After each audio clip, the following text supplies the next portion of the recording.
আজকের টপিক হচ্ছে maintenance pendant lead. Maintenance pendant lead is a Latin term যার কথাটির মানে হচ্ছে pending the litigation. Hindu marriage act 1955 এর সেকশন 24 ডিল করছে maintenance pendant lead.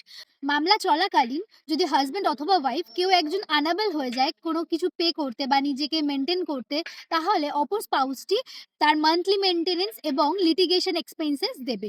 Expenses claim করতে পারে অপর স্পাউসটি যে আনাবেল ফর ডুইং দ্যাট।